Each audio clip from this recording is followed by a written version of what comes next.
All right, all right, all right. Good evening, good evening, good evening. Happy Thursday, happy week, happy life, hopefully. Good evening. My name is Alexandra Mitchell. I'm the manager of education and public programs, and I am so excited about tonight, personally and professionally.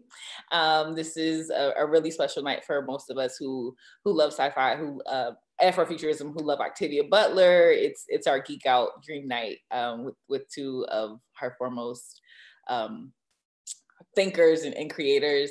In A Handful of Earth, A Handful of Sky, the World of Octavia E. Butler, journalist and essayist Linnell George offers a blueprint for creating life from the perspective of award-winning science fiction writer and MacArthur Genius Award winner Octavia E. Butler. Tonight, George discusses this book, her years of research, and the great resurgent interest in Butler with writer, doula, and pleasure activist Adrienne Maree Brown, co-editor of Octavia's broad science fiction stories from social justice movements.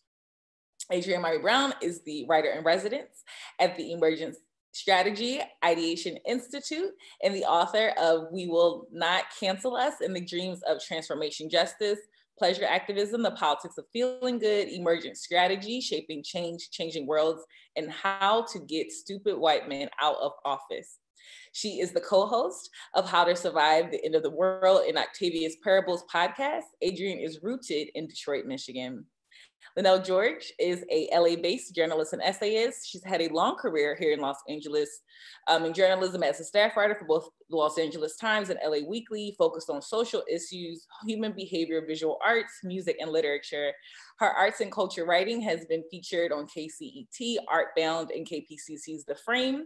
She is author of No Crystal Stair, African Americans in the City of Angels, a collection of features and essays drawn from her reporting. Also, After Image, Los Angeles Outside the Frame. She won a 2017 Grammy Award for her liner notes on Otis Redding Live at the Whiskey a Go-Go, and is a 2020 recipient of a Distinguished Journalist Award from the Society of Professional Journalists here in Los Angeles. All much deserved. Tonight, the book is available for purchase via Angel City Press. We hope that you will purchase the book and savor it and enjoy it for yourself. Definitely, if you're into Octavia Butler, I highly recommend it. We also invite you to use question and answer to engage tonight's panelists. And with that, I turn the conversation over to Adrienne and Maree. Adrienne, sorry. Thank you so much, Alexandra. Thank you for having us, for hosting us. And Linnell George, OMG. I can't believe that this is really real. We get to do this.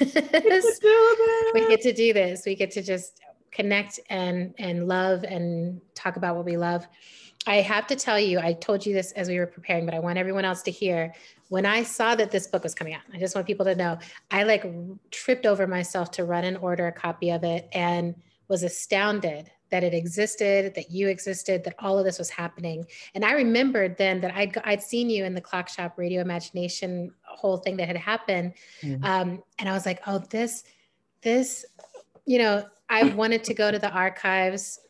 I've been intimidated. It's like, it's for formal scholars. I'm like, I'm out here doing my thing. Right. And then this feels like the vivid conversation with the archives and with Octavia that anyone who loves her is dreaming of. So I'm like, everybody, please, the interview, I hope goes as well as it can, because I just want everyone to hear how great it is. But I'm like, please get this book.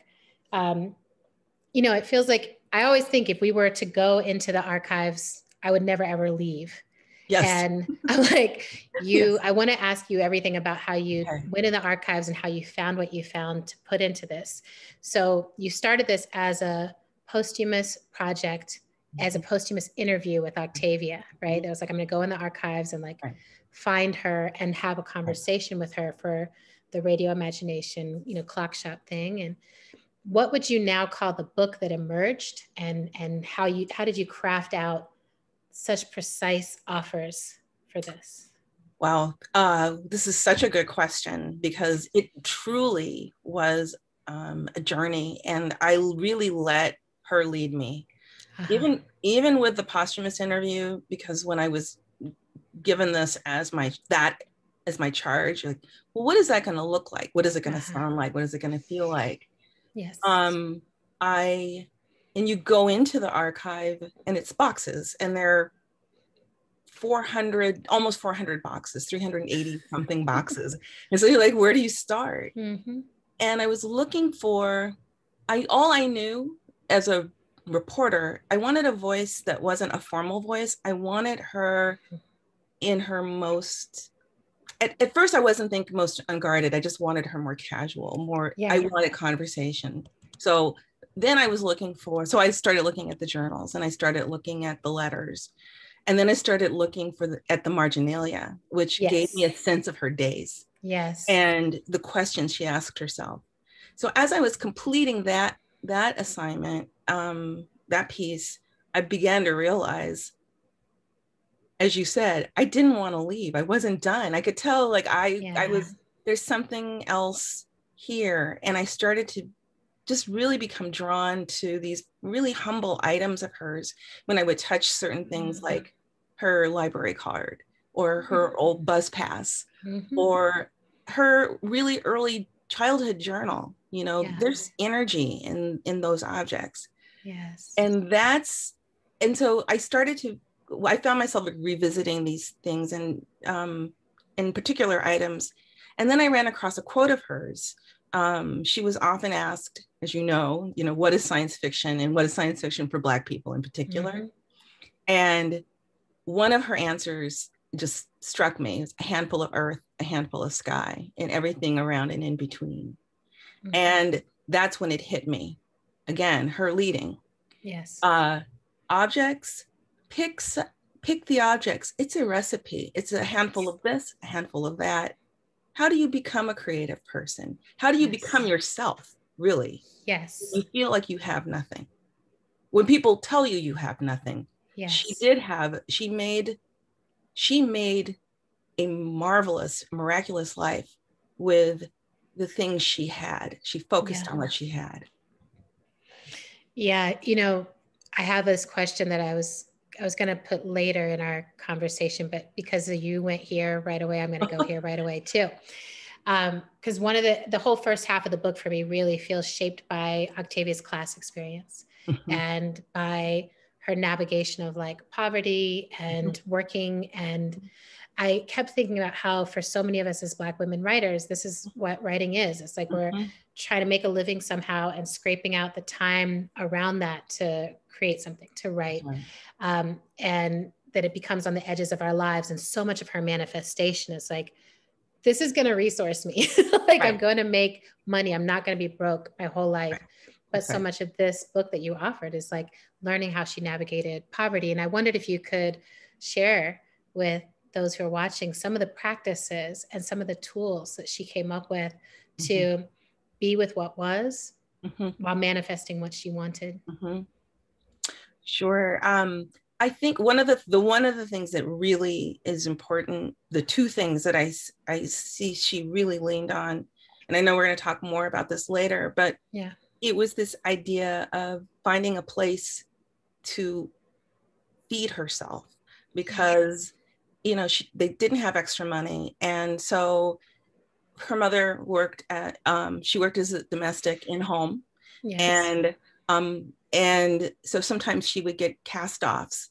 So cast off notebooks, cast off clothing, cast off books. She brought them home to Estelle, and her middle name, as she was known in the home, Estella or Junie, and she devoured them. Same thing with the library. She made time. Her mother, as busy as she was, take her to the library. She got to know the librarians. Then she had the run of the house. So she had a free, in interaction with books. She had free books. Those were all her books to read. So there was that. So she figured out ways, around. So even some of the journals she had, they had been used. So she wrote around the entries in the journals.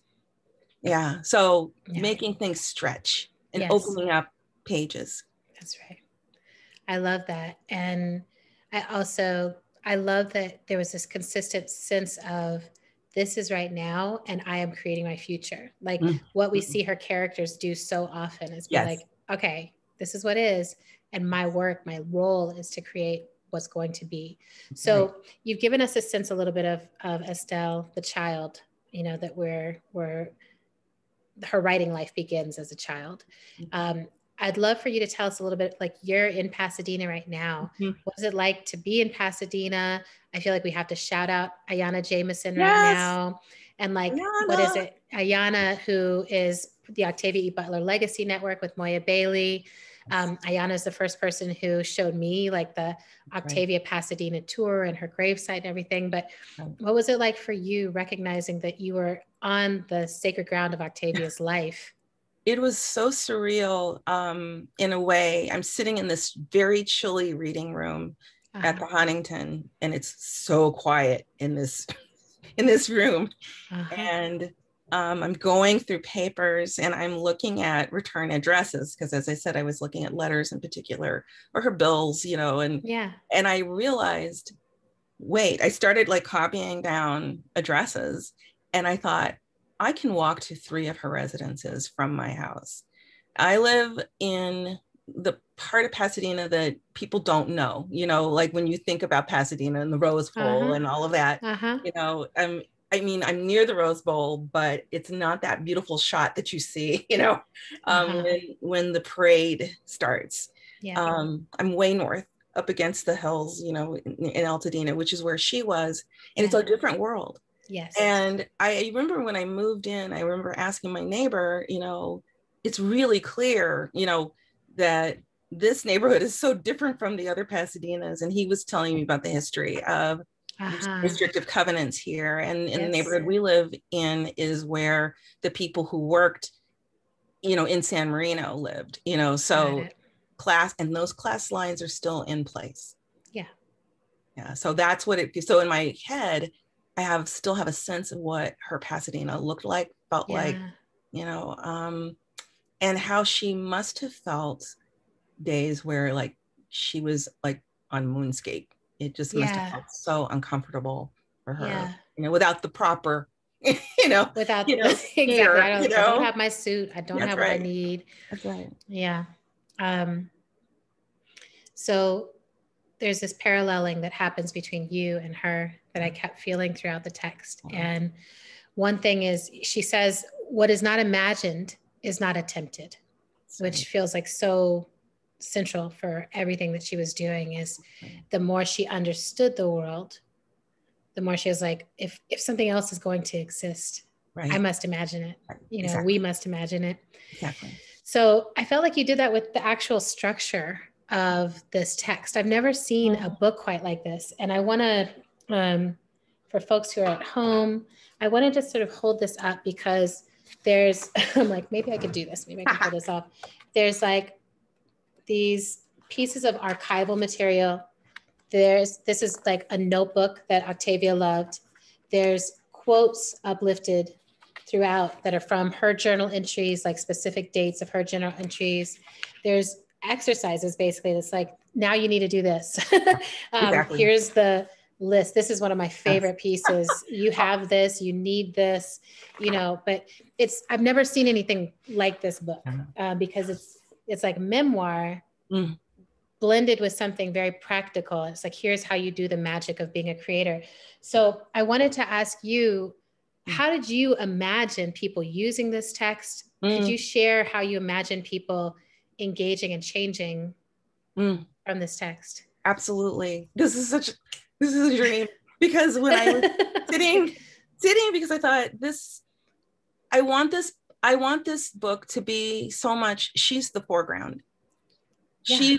I had to fight with myself. It's like, I didn't want to get in her way, but I thought, listen, you have to help lead her. You have to kind of put her on track there.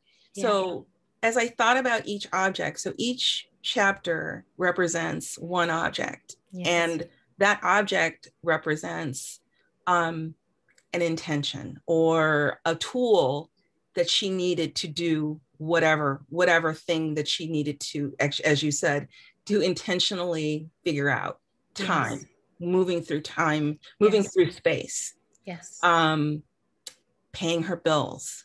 So living, keeping her head above water. So that's how when I started to map the structure, it was first, okay, out of all these objects you're in love with, that people will be in love with, you have to pick the ones that will help you tell a story. So listen to her. What does she use every day? Calendars. Her calendars. That's why I wanted to include those calendars. It's amazing. On those little squares, what she, so we have the affirmation. Right. Yes. We also have the page numbers that, okay, I've got through this many pages today. Yes. And there's this many tomorrow. It's, yeah. I was like, oh my gosh. I know. You can see these books unfolding. So I thought people will really be inspired by seeing in real time how she did things. So they may take this and can take this and think, okay, do I create contracts for myself, for my writing life? Do I keep calendars like this? Yes. Do I keep journals? Because she kept different kinds of journals. She kept a regular diary, but she also kept something she called her sessioning books, where she would come in to work out a problem specifically, even in the middle of working on a manuscript. And she would just stop in the middle.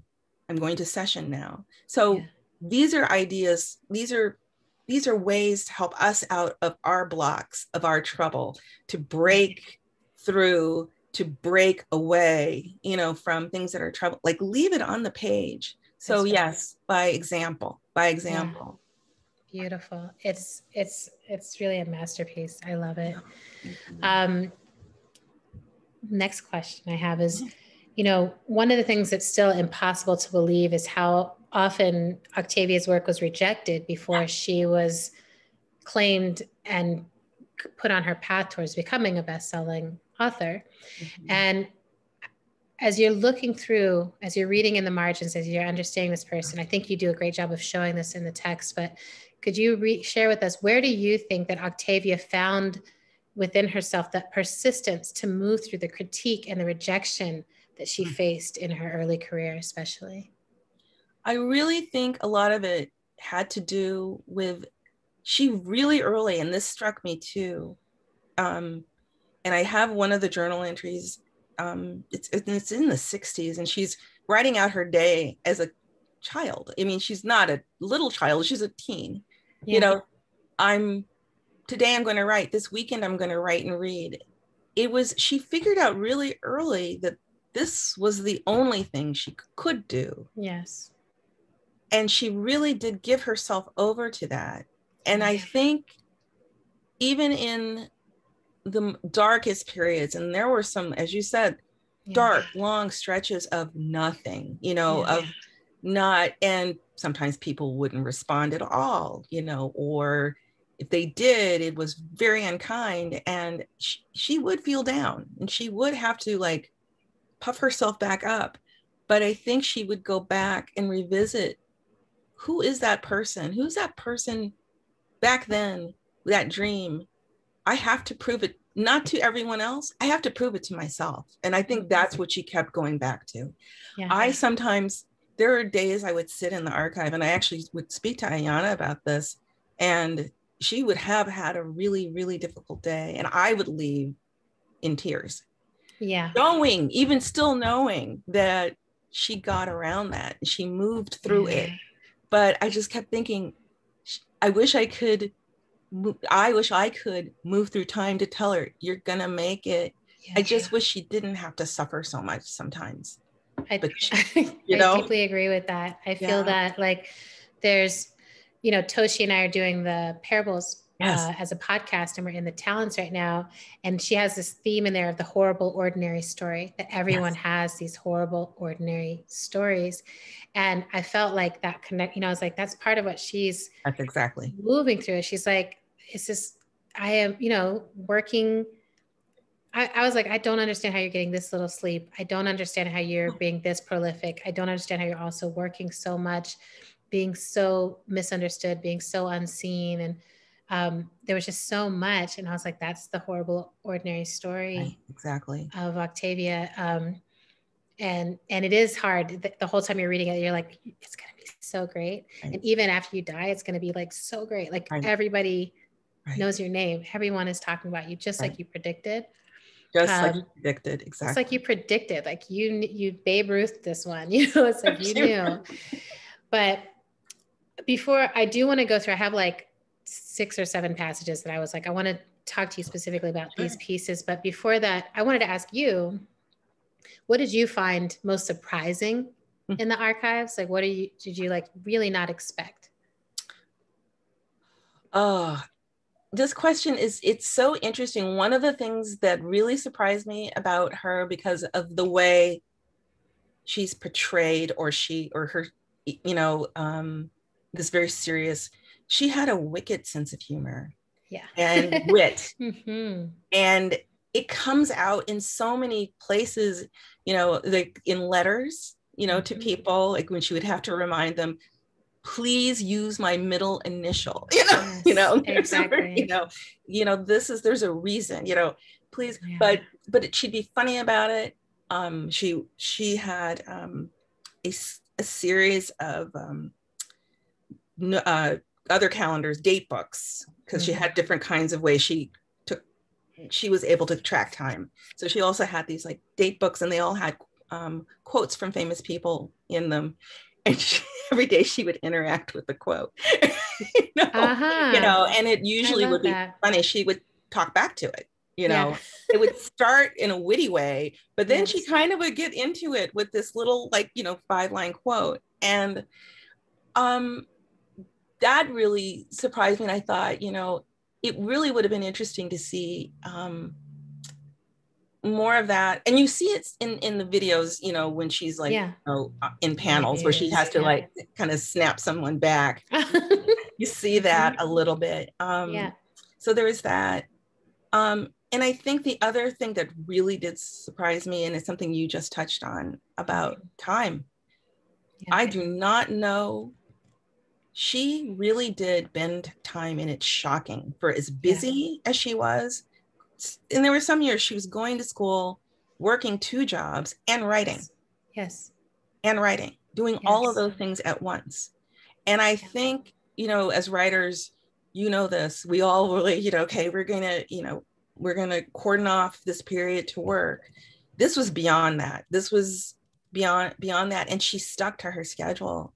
And for someone who did not have, especially in her early life, though her family, they loved her and they support, like her mother bought her the typewriter, you know, you know, so if that's not a demonstration of love, even though I don't fully understand what it is you want to pursue, I'm going to give you this instrument that is going to get you there. She's still, it's like to be able to keep, as you back to this thing about to be able to keep going and find the time and build that time. And it really is back to what you mentioned before about centering yourself. You know, this idea that, you know, when you ask me about how she did it, and I think she just every day, eventually she got him. She was, that's right. This is what I'm here for. This is what it is. Purpose. This is purpose. Yeah. Her destiny. Yeah. Exactly. Yeah. This question occurs, this is not on my list, but it occurs to me as I'm listening to you, which is, you know, we got the unexpected stories from the archives. And as we've been doing the parables, people keep being like, are they going to publish The Trickster, or is someone going to publish more stuff or whatever? Do you have a sense of whether she would want more of those archive material things put out? I feel like she would want to have finished it, or she didn't, you know, but she was such a perfectionist. I mean, you can see that by the drafting. And the reprinting of things. Like she would, before she got a computer, she used to retype and retype and retype and retype. And it would make her uncomfortable because she knew when things weren't fully formed and weren't ready. I think there are things that might be less troubling to her if the world saw, but you can definitely see that, like, you know, she wasn't ready and she was struggling with things, and that's what she was journaling about too, you know, like I'm blocked, I'm trying to find my voice, you know, so it's a different kind of writer's block. It's like she's writing but it doesn't sound like her, and I love this, she says it's like water over rocks, and it's not flowing in the way that she's used to. So yeah, I could see her feeling a little bit embarrassed. Some of those things came out too. Yeah. I mean, like, I'm just like, as a writer, you know, like, I'm just like, my writer's heart is like, girl, no. Like, I mean, I'm glad you archived so much, because I'm glad we can see so many of the ideas and the thinking and like all of that. But I also, that's my sense too, that I'm like, well, I think she offered what was complete, and then we have to fan fiction the rest, you know? Yes, exactly. So, okay. So some of my favorite pieces in here, I went through it and I was like, I really was like, just choose 5, which was very hard, because I mean, she's fantastic and you're an incredible writer, you know, like the way that you tell her story, y'all, it feels like a real dance between the two of you. So page 53, 54, I talked about this, but you have and you need, the technology of it. You know, I just wanted to share this.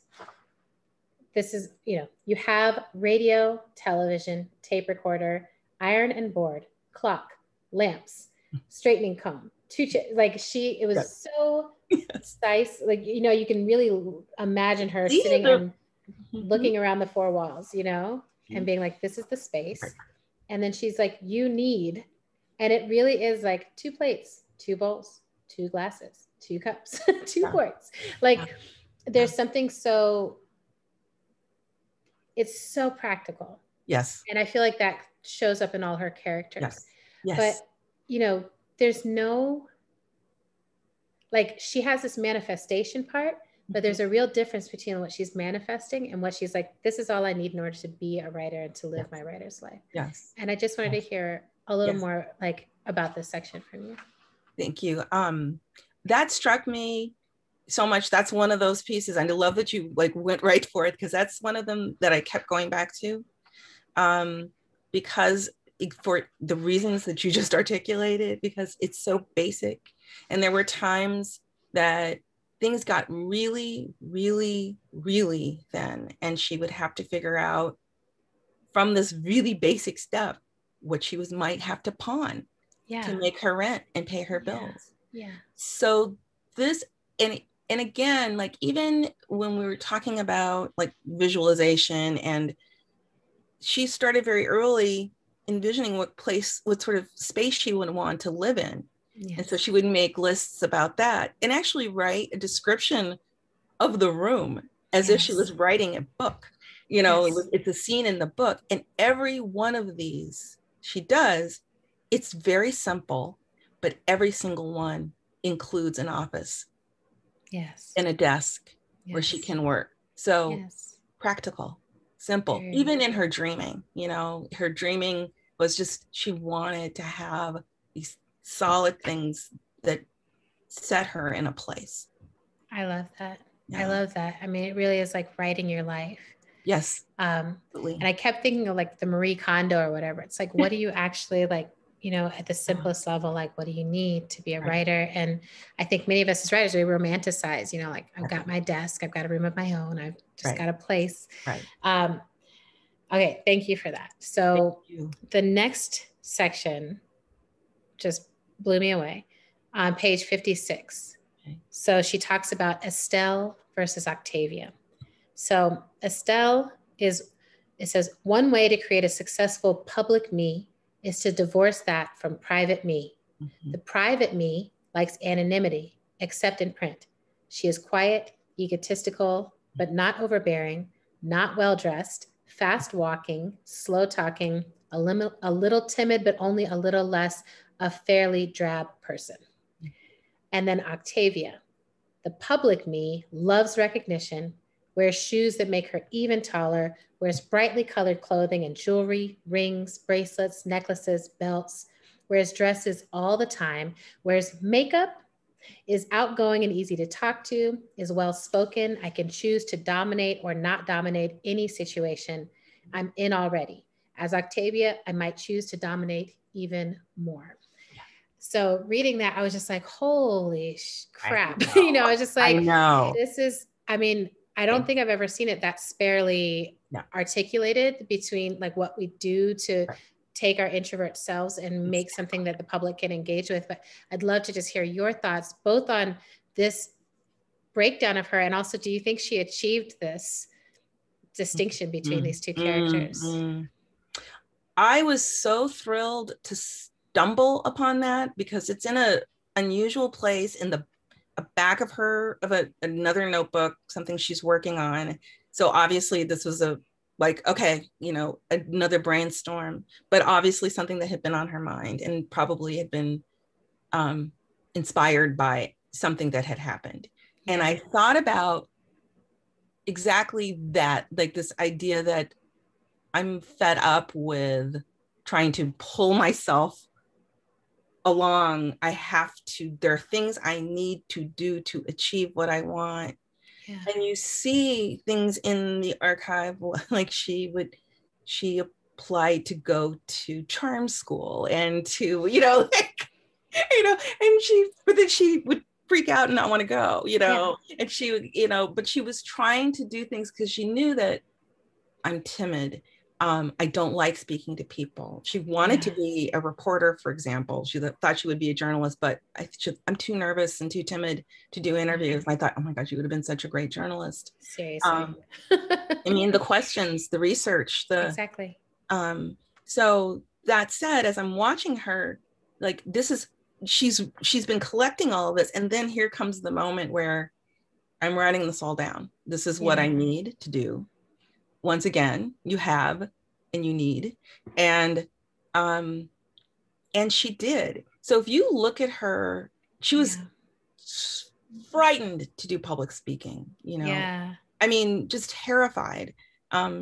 She didn't do readings, but she did speak to people. If you see her on these, like YouTube, you can look her up on, as you know, at like Charlie Rose. I'm thinking, that does not look like a person who is afraid. No. But at all. So she did succeed. Yeah. Once again, she would sometimes she would say she would gone to one of the sci-fi conventions, and then she'd come back to her room and say, I'm peopled out. I'm really exhausted. This really burnt me out. Yeah. But she'd get some sleep and she'd go back again, and she'd work on trying to be an extrovert for 2 hours or 3 hours. But she mastered it. Yeah.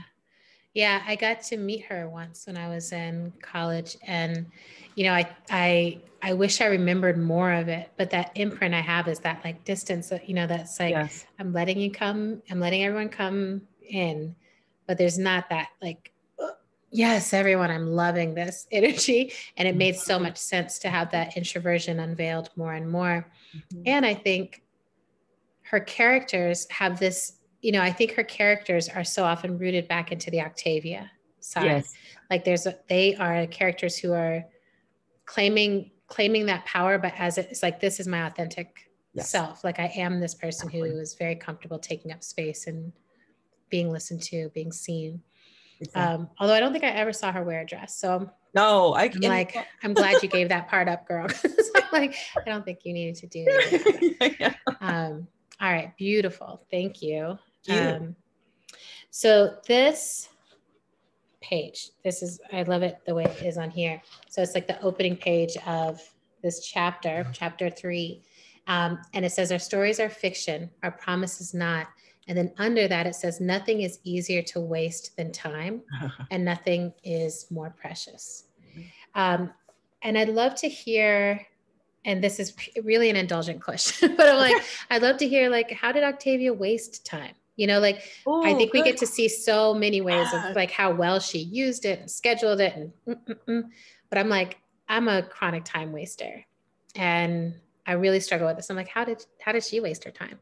I love that you're the only person who's asked that question. And there's some really great things that she would do. She would reward herself sometimes, like if she had gotten to her goal, or, she would tell herself in the middle of the week, I'm going to go to a movie, or go to a couple of movies. And she would just take the bus and go to a movie. She loved comic books. So she would go to a little store around here and pick up, or a couple of them she had, and she'd pick up her comic books and she would go and then just like use her day reading comic books. And she was a walker and so some days she would just go wandering around, you know, the neighborhood. She had a friend who was, I guess up like closer to Altadena with these open fields and who had a horse, you know, so she would go and spend time. I guess her father was a veterinarian. So there was a horse around. And so she would go and spend time over there and to be with the animals. But she spent a lot of time daydreaming, a lot of time daydreaming. And I think into adulthood, you know, too, you don't see as much evidence of it in her journaling, but as a kid, she did. I love that. Yeah. I love imagining her sitting with a comic book all day. I know. Just like zoned out. I'm just like, more rest, please. More Black women's rest, especially. Thank you. I was like, can we sleep? Okay. Yeah. So the next one I want to leap to, there's this whole section where it feels like she's just like, you know, really, really interacting with her critics and those who tried to shrink her. And so on page 125, she has this line, allow no one to intimidate you. Don't apologize unless you hurt someone. Don't be afraid to say, I don't know. But if you do know, if you believe, have the courage of your convictions. My question for you around this is, do you feel that Octavia experienced her books, her stories as her convictions? Like there's like, these are beliefs, these are convictions that I'm moving out into the world? Yes. And I absolutely, her ideas, her choices about her characters, you know, I know there's a lot of back and forth about Dana and Kevin from Kindred and why did she make Kevin white? You know? And so she's working this out like before, because she's anticipating that she's going to have to talk about this, you know, at readings and in the press. And she thought, if you're going to do this, you better work this out now. You better have the courage, you know, of your convictions, you know, to do this. And this happened time and again when she was trying to figure out, like, I'm going to do something daring in my work or in my life. And there's probably I think about the roots of that probably, you know, was just making this decision to be an SF writer, as she said, you know, and having to tell people. And one of the things that we mentioned it before we started, the line I think about more often than not, that echoes is keep your own counsel. Like, don't let your I love it because that's the next one I have lifted to. I was like, Octavia, you are incredible. So so first I love what you were just saying. Maybe before we jump to the keep your own counsel, because I think that's this whole thing.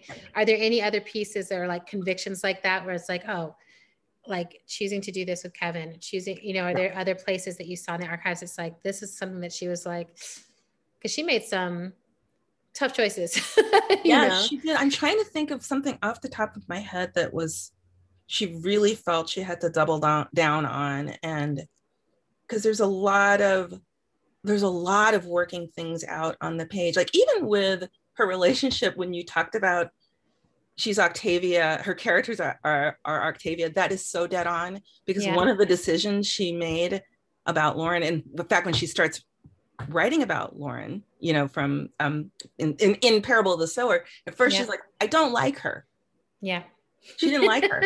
She's like, she's bossy, she's walking around like spouting this religion and trying to force people to follow her, and she hasn't figured it out. I don't like her. And then she grew to like her. So then she said, but now I like her too much and I'm not giving her trouble. And I have to give her trouble. So much trouble. And then she gave her so much trouble. And then she had to have courage to give her that trouble. No, it's super courageous to, like, you know, because in the talent, she starts from the critique of Lauren, and it's just like, how dare you? Like, that's who we love. That's who we love. And you made us love her, and now you're like, you know, and now you're gonna take pulling her apart. But it's also like, that's fascinating. It's fascinating as a choice. I also was thinking about, you know, making Shori like 11 Yeah. years, you know, appear 11 years old, or like, Yes. there's other stuff where I'm like, girl, what were you, you know, what was happening? And, Right. but you do feel the conviction she has, like, Yes. it has to be this way for the story that I'm trying to tell. Right. You Exactly. know? All right. So keeping your own counsel. So the quote that she has in here, and I'm super into this. She says, don't talk your plans out, keep your own counsel. Best intentioned people may offer the most discouragement, even family. They know you. They know you can't do anything really big. Yes. And I love this because, you know, you alluded to it earlier, where it's like, in some ways her family was like, we're indulging whatever this is, you know, and we're here. Right. But that way that, you know, she was dreaming something so much bigger than anyone around her maybe could believe, you know, in her. So I would love to hear like where you saw these moments of her keeping her own counsel, and particularly if there was any more stuff around how her family interacted with or didn't with her work, her writing. One of the places it becomes really clear is that when she gets older, and I think people realize like, oh, this isn't just a phase. Yes. This is not a phase. This is who I am. Yes. Then she has to absorb lots of questions. Yeah. Things that are on the edge of insults, you know, who are you? Who do you think you are? Sorts of things. Again, from people who are well-meaning, but you know, you've seen her. I know. I mean, she's talked about how in interviews about how, and when that started to happen, she had to, in her head, say, "I got to protect part of myself because this does matter. This matters to me, and I don't have the words to explain it because I'm looking at, you're telling me get a job, do these things. Look how miserable you are in your job. Okay.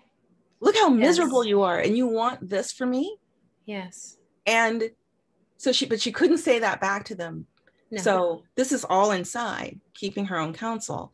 So you see it there. I also saw it in her, she took tremendous amount of jobs. So the jobs that Dana has in Kindred are a lot of her jobs. And so, and the people she worked for and with often weren't kind about it. They didn't really understand what she was doing. And so she would get into things with people at work. So she preferred, I think she got a job, and I think it was, if Ayana were here, she would remember for me. I think it was Broadway department store. One of these department stores, she was working in the stockroom. You know, she was moving heavy things because it allowed her brain to be free of all of this. And she could work on her stories in her head during the day and not have to deal with, you know, people asking her questions about, you know, what her life was and what she was or wasn't doing. I love that. You know, I think about, it's such a interesting thing. Like my earliest work was heavy labor or physical labor, like working in a book and magazine store. And it was all like pallets, cutting things open and stocking. And you do have so much room to think in those jobs. And I'm like, I kind of wish, you know, like, I think if I'd stayed in that work, I might've made it to writing all the time faster because other work you get interested in a different way. It's true. So I wanted to ask you about this library. So there's like this whole section about Octavia's library, and it's where she researched, it's where she wrote, it's where she always stayed connected to. And I want you to share like what happens with the library, because it is, I mean, I fell apart reading this. It's the Central Library, Los Angeles Public Library. There's a central library downtown, and it is gorgeous. And it was the place when she got old enough and would travel, you know, so it's about, if you were driving, you know, in a car, it would be without traffic, 20 minutes to get there. Bus, it could have taken her an hour and a half or two, but this was the palace for her because she had read herself through the Pasadena Public Library. And then she needed a library that would allow her to do serious research that had, you know, books that that were in special collections, She had created relationships with the librarians there, to the point when I found out that she had a favorite place to sit in the history room there. I know one of the librarians, and I called him and I said, Glenn, Octavia Butler was in the history room. Oh yes, he could tell me exactly where she sat. That's amazing. And then he told me that that, you know, and she always had a list of what she wanted. She did not want to chat. She was friendly, but she was there to work, and we all had the sense that, you know, she was there to work. So she used it as an office and a you know, it gave her structure, you know, so she did her research, and she had a relationship with it. And one day she was on her way to do some tutoring. She was tutoring adults in reading. She was on her way there, had gotten on the bus to go to the library, and the bus driver says, if you're planning to go the next 2 stops, you need to get off here. And she said, why? I'm going to the library. And the driver says, no, you're not. Library's on fire. And her reaction, and I'm also getting, because when she goes home and attempts to write about it, she can't. And you see on the page these like the first few efforts, and she talks about it as the death of a friend. The library was her friend. And there's nothing like, at that point, it really did look like the library was going to be gone forever. And that would have not just displaced her, but she thought about all the other people that used the library like she did, and how important it was for all kinds of looking for jobs. And she found herself in that library. She found herself in that library. Can I read Sure. what you had? So she said that he could have announced the death of one of my friends and not hit me as hard. This was the death of so many friends. Books burning. Friend, teacher, lover, home. How can such words be trite? But they are. I don't know how I will write this. It isn't the first time I've seen a loved friend die, but this is the first time I've seen one killed. Firemen say the construction of the building caused it to operate as an oven once the fire began. An oven. Books superheated, bursting into flames. Books burning. This is how I came to know. And it really, I mean, it's just like, you know, maybe you've had this experience where like someone will come and they basically say their pet died or something. And you're like, oh, and then you really see in them as they continue. And it's like, oh shit, like that kind of pet, you know, that person, like somebody who was, you know, and I felt that I had that kind of experience. And then you lose your grandparent, you lose something. But I think that what struck me here is for displaced Black people, you know, for folks who are like, I found a place finally. Like we don't have land that we get to tie into and know the stories of and know the songs of that land and that place. And there's something about the way she speaks where it's like she rooted herself into this place. It was a place that she felt home, indigenous to. You know, she's like, this is a place that is of me and I'm of it. And yeah, it just made me think about the different kinds of displacement that happened for those of us who, you know what I mean? Like, I was like, absolutely. Because it was one of the places too that as a little girl, you know, here, you know, and there was a bookstore that she walked into one day and she wasn't sure she belonged there, you know, in this store, like, I don't have money. I'm Black, you know, how are they going to treat me? The library, she didn't feel that way. She felt welcome.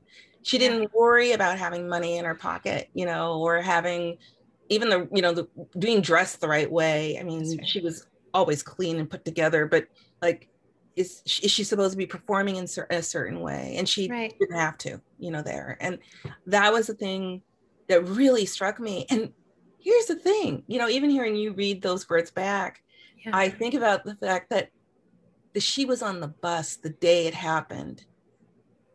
So she got to witness it firsthand too. And I don't know if that was better or worse. In certain ways, I don't know. You talk about serendipity and, you know, what, you know, it's like this to see it, but there she was back to, I couldn't be a reporter. Yes. The first thing she did, shy Estelle becomes Octavia and starts walking up and talking to people she recognizes there. Yes. Yes. You know, and what happened, and can you tell me? And tell me. Yeah, tell me. Yeah. Tell me about my friend. Yeah. And I think, you know, reading your book made me want to go back and reread so much of her text, you know, which I've done so many times. And because it just gives you more. And, you know, I love seeing like what pain fed into this. Yes. You know, like we're heading towards the destruction of Acorn in the parables of the talents. And I'm just like, I felt like when I was reading this, I was like, I felt that. You know, that's like, there's a destruction of a place you love. And it's such a particular feeling that's like, how, you know, I think you write that from some experience, and it felt like that this one. So thank you. Thanks for diving into it and going there. I just have a couple more questions, and then we have some from the audience. And I want to encourage the audience, if you have questions for Linnell, that this is the time to bring them in. We're gonna ask some. I just have a couple very quick ones, I think. Is it true? I feel like I've heard the rumors that what we have so far access to in the archives is just like the first phase of what she's allowing access to, and that there's like more phases that will come. Mm-hmm. So is that true? And do you have a sense of what are these later releases that might be coming? We're also thirsty. We're also I know. We're like, Octavia, why did you do us like this? Because we're going to die, girl. We gonna die. Like, I was just like, please let me die. We've been looking at, even in the finding aid, it's like, this is sealed until when? Am I going to be here to see what this is? So yes, there's some things that just got added right before the shutdown. So I tried to get in to take a look at, you know, some letters and some photographs and things like that, that are, and I think they're finding certain things that would be okay to put in. But yeah, I'm wondering about what's sealed. I don't know, you know, it's just, and the other thing is that her books, they're in storage, as I understand, and I don't know where those are going to go. But wouldn't you love to see, you know, what was inside the books, what notes she was taking as she was reading, and you know, and she loved her book collection was something that, because she couldn't afford books for so long. When she started to build a library, it was so important to her to have them all around her, and she knew where everything was. And I've talked to people who have been there, and she would be having a conversation and she would be able to just reach over to where things were. So, and it was wonderful to be able to to get to that point in the archives and her journals where she was talking about, you know, how she had set up her space, and she had her books on tape and later on CD that she would listen to when she would do her morning walks. So she was taking in information all the time, you know. Yeah. I love this. And my final question is, you know, I think one of the things that blows me away about Octavia is that she knew from so early on that hers was a life worth documenting and worth archiving, and that she held on to so much of herself, so much of her things, and that she made this agreement before she died that she was like, you are going to receive my things. This is how it's going to all play out. And I think, you know, I'm like, my question for you is really, is this an invitation to more Black women to archive our lives? And what can Octavia teach us about both the guts to do so, or to articulate that you're going to have that kind of a life, and the technology of doing so? It's such a great question. I think so. Absolutely. I know that many of us who have spent time there are thinking a lot differently about what is around us and what makes a life, you know, and the things that she kept are things that I wouldn't necessarily have thought about keeping, but I'm so grateful that she did, because back to trying to do the posthumous interview, there were things she was writing on the backs of envelopes. You know, in the moment, you know, there's some of these really beautiful pages in the archive where she's started something and she's flipped it over, and there's the shopping list, and then the calculations about the rent.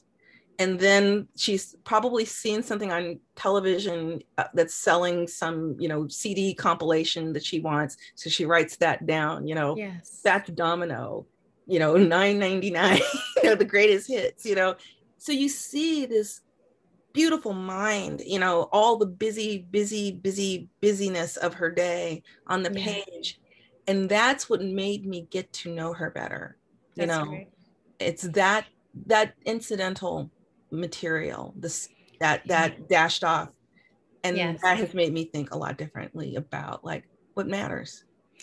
Yeah, I really appreciate that because, as I was reading this and, as I've seen snippets of things come out from the archives too, I've had this feeling of, I'm so glad that she lived before everything was digitized, because I'm like, oh crap, like I put my notes in these phone places and I'm actually reminding myself of what else can happen with your mind when you're working problems out on a page with your hand. And like really, it almost feels like that was what I would think of as a spiritual practice, is like the use of her body for her creation. So I was like, this is awesome. I love it. So we have some beautiful questions over here, and I'm just going to bring them to you. One really quick one is, what is known about her biological father? I haven't done a lot of deep digging in it. All I know is the pieces that he worked as a shoe shine man, but obviously there's more. I know Ayana has been doing some digging, and I cannot wait for her biography. Oh yeah, so Ayana and Moya Bailey, for folks who don't know, are working on an in-depth biography of Octavia E. Butler, that they've been in and out of the archives and all over the world studying and figuring out. I'm really excited for that work. Yeah, because there's not much that I ran into in the archive about her father. Lots about her mother, lots writing about her mother, but nothing. I'm trying to think of any journal entry or nothing there. Yeah, sometimes the presence is the absence, right? Yes, exactly. Let's see. Do you think that perhaps Lauren's grand ambition for Ursi parallels Octavia's grand ambition to be a writer, worked out in her stories? Yeah, I mean, absolutely, especially in the journaling, that's where I see Lauren, and especially, I mean, this relationship to the page and to work out everything on the page. Oh, absolutely. Yeah, you absolutely see it, especially when she's in her teens. Especially then, where she's just trying on everything and trying to do everything, and she's got a lot of energy, and she's just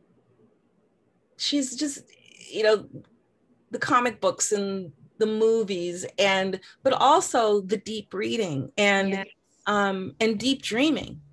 That's where the dreaming really starts, about like, and her asking herself questions about, well, how do I build this? And that's what you see in Lauren. How do I build something that is better, that makes me feel more comfortable? How do I create a community? Even though, as she would say, she was a hermit in the middle of Los Angeles. This is always the funniest part about her to me, Linnell, is I'm just sort of like, because her first text, in some ways, the pattern in this series, the pattern master working its way back to Wild Seed. I'm like, in some ways, it feels like she was writing her nightmare of a community, right? It was like, not only are we a community together all the time, but even if you think you're by yourself, you're in a telepathic community with everyone, and like, you can't get away from each other. And that she just continuously wrote community and trying to feel her way into the belonging of community. Because I see her in Anyanwu as well, as like the hermit healer who's just like, I just want to figure out how to save the whole world by myself. I don't need my cabin. I'm good. Beautiful. These are other questions. Let's see. Okay, there's two questions that are kind of in a similar place. They're like, what advice do you have for people who are just getting started into her writing? This other person said, the first book I read was Kindred, and I want to explore more of her work. What advice or where would you recommend a first-time reader dive in? This is a question that I always, you probably do too. I always like want to know more about the person asking the question. I do too. I'm like, because it's an oracle. Yes, because there's so much. And so usually like if I know if somebody feels like, oh, I can't do science fiction, I'll say Kindred, exactly. You know, or if I know that they like big sprawling texts that deal with the here and now, parables. Yes. You know, and especially people that like, especially like my journalism friends who, you know, they're kind of, we keep hearing about her being so prescient, and the whole this like, well, read this one because you'll feel like you're going to be reading. You'll get it. The news. So it just depends. How about you? I mean, what do you tell people? Like that's like where I feel very similarly. I almost always come back with like, tell me more about yourself, or like based on what I know about you. I do a ton of work. You know, most of my like life's work has been facilitating movement, like social justice people. So I tell people to read the parables mostly because I want them to get to the organizing strategies and the talents. Yes. And then if people are more like, you know, philosophical, moralist, like a little bit broader general, then I'd say go read the Pattern Master series, because I think it really puts forward like two ways of being in the world that deserve contending with, you know, the way that I think we are, which is like extractive consumptionist, and then the way that I think Octavia wanted us to be, which was like healer, you know, communalist. So I'm like, I think that text also has a huge amount of strategy in it, but it's much more like, I think more people can see themselves in the text. Yes. What's interesting is I almost never have people start with one of the longer texts. A lot of times I'll point to Bloodchild and just be like, go read the morning, the evening, and the night, you know, like read speech sounds. And I think that I'm like, to really just see the kind of brain Octavia had, or the Book of Martha, I'm like, just go read these shorter texts and then you can dive in. And, you know, part of doing the parables as a podcast was like, you might not even be able to read the parables. Like not everyone is. Some people, it's really, it is all things that are happening in real life, but it is so hard to contend with them all together. So I hear you, because I reread Parable of the Talents this summer while we were having wildfires and 106-degree days and pandemic, and I was like, I'm not really sure this is the backdrop. You know, it was a little intense, and that's why I warn people. You know, and I have had friends who've said, I couldn't do this now because I know for me, when I first read Parable of the Sower, it did enter my dreams. You know, and it entered my dreams, and it also entered, you know, like I was like, am I ready for apocalypse? And I was just having this conversation with Margaret Killjoy, who's an amazing sci-fi writer in their own right. And she said, you know, the piece around like, this is a slow apocalypse. And it's very like confusing to be inside of, because we always have this idea of apocalypse is going to be like this massive one big event. And Octavia is one of the few writers who gives us this like slow emerging thing that like you're kind of in the pot while the water, the heat is coming up, and you're like, am I ready? Am I ready now? And so I feel like Parables is like that, where it's just like, if you think you're ready for the apocalypse, read this. You will either have you'll be more ready by the end of the book, or you'll have a sense of what you need to do to get ready. Right. Exactly. Yeah. Exactly. I love that. Yeah. Let's see. Do you think that Octavia knew she would inspire a whole other generation of BIPOC writers, writing as survival and writing as dreaming, into life, a better world? I think she hoped to. I know she wanted to have back to the community. One of the things that becomes really clear, even though back to, I'm a hermit, I don't, don't want to be around people. Yeah. There's a lot of longing in especially in the early years, to have people to talk to about writing, about books. Yes. And I was saying this to some of the people who I've become friends with through Radio Imagination. I said, look what Octavia's done. Oh yeah. We're still friends. We are still, connected. Yeah. Even during the pandemic, via email, via yes. Distant visits, Exactly. She's created that community. I absolutely know that she did not want to be so alone. And and I could also see in the way she is, once again, as busy as she was with her own writing, if a young Black writer wrote to her, she wrote back. Yeah. And you could see they didn't expect. I was just reading a story where Nydia Corfor was talking about that. She's like, I wrote her. And then she wrote me back. And we talked. And I called her. And like it happened or whatever. And I was like, she made herself accessible. So for all of this, I can't and I won't. She knew how important that was. So I know she would be thrilled by this. I mean, beyond thrilled. I don't, Yes. It would have energized her in a way that I think it would make her so grateful, for all that time she had to spend by herself. Yeah. Well, and I remember, I think Alexis Pauline Gumbs tells a story about watching this video of Octavia at this gathering of Essence writers, like Black women writers, and talking about how she's like, I don't want to be the only one. I'm not trying to be the only one. Right. And that's right. When Walida and I were doing Octavia's Brood, it felt like that was part of the invitation of it. It's like, how do we become a brood? How do we have this radio imagination? Like I get so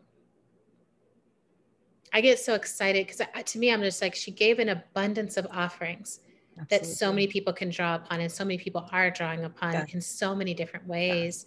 And that to now, that just this year that she's on the New York Times bestseller list is so huge. Cause I'm like, so many people contributed to that.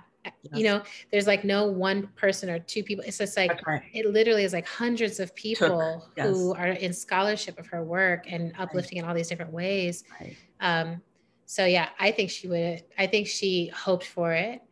And I think she's very interesting when it comes to race stuff, because I think she hoped for it both among BIPOC and Black writers. That's right. I think she's also like, and I also want everyone else reading me as well. That's She was just like, I want all of you, everybody human, I want you to read. That's right. Because she used to even make lists about for her writing, which groups liked what, feminists like these themes, and, Black people like these themes. And white men like this, and so she was thinking about what do I bring in so we can bring it in. That's right. Yeah. That's right. I love that. Let's see. Ooh, there's some great questions coming in here. There's one that's, what was Octavia's spiritual practice? And I'm wondering if you saw something that you would identify as that. She always said and always wrote that she was an atheist. She grew up in a Southern Baptist home, however, and so obviously was influenced. We went to church, so was influenced by that. She read a lot about religion. As one of my friends, also scholar, was joking but not, said, oh, her religion was her books, the reading. And I absolutely do believe that, that. And that's even where all the affirmations come from, is like they came out of books she repurposed that were on the floor in the library, these, how to win friends and influence people. And she, and she said, she was like, I know that this was not intended for a Black 14-year-old girl, but I'm going to figure out what I need to do. I'm going to take these books, the riches from these books, and I'm going to make them work for me. I'm going to turn them into something for me. And that's where she started writing out the affirmations in her notebooks and putting them on her walls, pinning them up, on mirrors. And you still see, like, she would take an old calendar and write an affirmation on the back. So once again, writing herself in and writing her needs and rituals in. That's right. That's right. I mean, in some ways, I think the older I get too, I'm really like the spiritual practice is like loving yourself. Exactly. You know, like loving yourself, recognizing you're part of a whole system and loving your distinct self inside of that whole system. So I'm like, she was always doing that. Yeah. And this question feels related. And I just realized I'm like, I don't know if I should say the names of the question askers or not, but I have them here, but this one is from Takia. Fledgling was the first book of hers that I read, and I have been addicted to her work ever since. My question is, what do you think Octavia would share with a young Black girl today that would help them discover and stick to and with their passions? Thank you for this beautiful conversation. Wow, that's a really, I think it's what you just said, honestly, of loving yourself. Yeah. But that part is going to take it, because in the culture we live in, it took her a while. Yeah. To really be able to, I think, do that without effort. And you see that struggle on the page about, you know, her height, you know, and I'm very tall too. I'm almost 6 feet tall. So these are things that I can, you know, like relate to, like going, yeah, I've been there, you know, like with people, like, you know. No, I was like, I feel her tall girl is my fat girl, or your tall girl. It's like the thing that's like, this is not the way that we've been told that women are supposed to be, or what's attractive or whatever. And the time it takes you to reclaim. Right. Exactly. Yeah. And I think she would say, first, really identify the things that early that make you feel bad, that around you, you know, and absent yourself from them best you can. That's quickly. Right. Boundaries, because she seemed to be very good, again, from a young age, back to the keep your own counsel, like, oh, this doesn't feel good. Yeah. I'm not having this conversation. I'm not putting myself in this place. And then again, learning how to center yourself in what matters to you.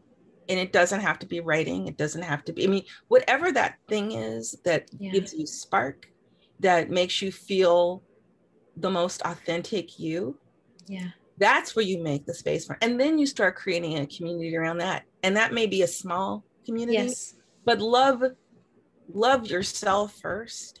And that does start with blocking that other stuff out. So you may be alone for a while, you know, and that's okay, you know, but I think that's what I took away from. Yeah. I do feel like everything about Octavia's work and life, and I think this shows up in your book, Linnell, is like supercharged wisdom for the nerds and for the misfits and for like those of us who are like, which I think is the majority of people also. Like, I think especially when we are young in a capitalist society, we're given such a narrow window of what is normal and desirable. And the majority of us are outside of that, struggling and figuring out like, how am I outside of that? Oh, hi, Alexandra. Hello. Oh my gosh. How are we doing? One more. 1 minute?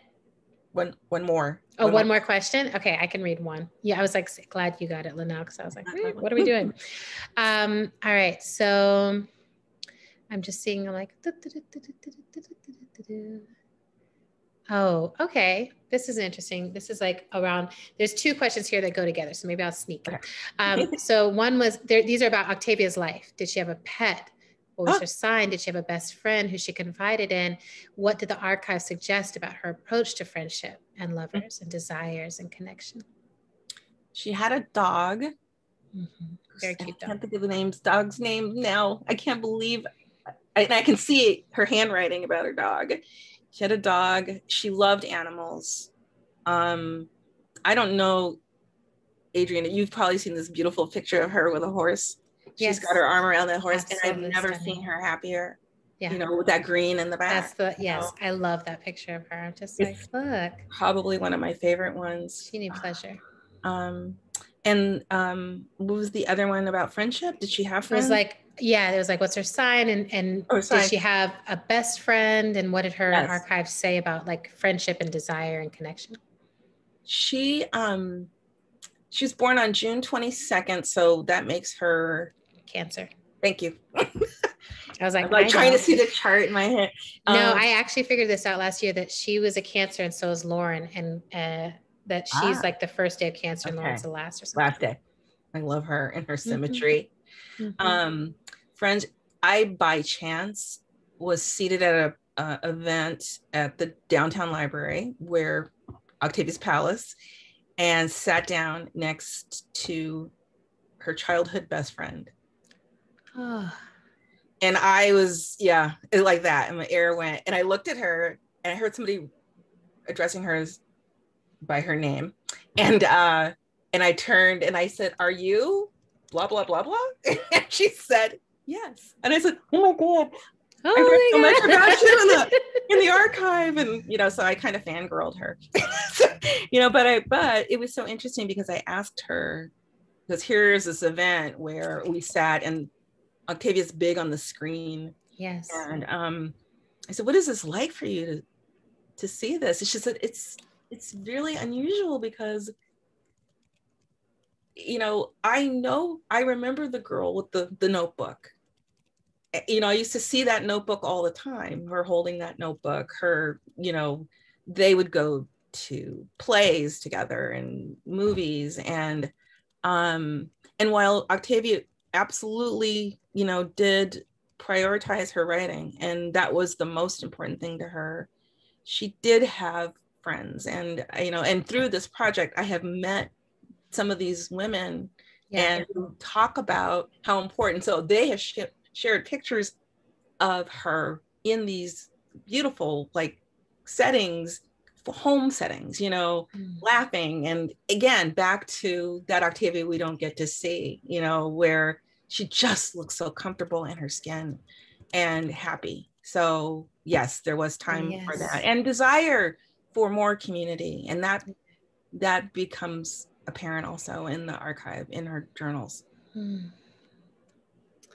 Wow. Thank you so much, Linnell. This has been, I hope this is just the beginnings of our conversations. I was just going to say the same thing. I was like, I love you. I think you're fantastic. And I'm so proud of you for creating this work, and so grateful for you creating this work. So thank you so much. And thank y'all for having us, letting me be the person who got to talk to Linnell tonight. I'm like, it's just blown away. This is a dream. Thank you to you both. This has been incredibly generous, intimate, insightful, and timely. Butler, of course, is the gift that just keeps on giving. And I think that, you two represent the best of her legacy. So, thank you to you both for your work. And I'm just so excited and inspired. Again, please do purchase the book. Not a 10 would recommend. I have my copy somewhere at my house. I don't know where it is these days. There you are. Adrienne has her copy. Thank you, Adrienne. Again, thank you all. This talk will be available via YouTube in the coming days. I saw that question come up quite a few times. And somebody mentioned, is the dog's name Luke? Is that per chance? Yes. That's it. I was like, thank you. Dog named Luke. Luke. Here we Luke, are. we honor you. Thank you. We honor you. We actually honor you, Octavia Butler. Thank you both. Everybody be safe, be well. We look forward to welcoming you back for more incredible programming during Women's History Month. Couldn't have started this off a better way. Everybody have a great night. See you soon. Thank you again. Thank you, love. Thank you so much. Bye.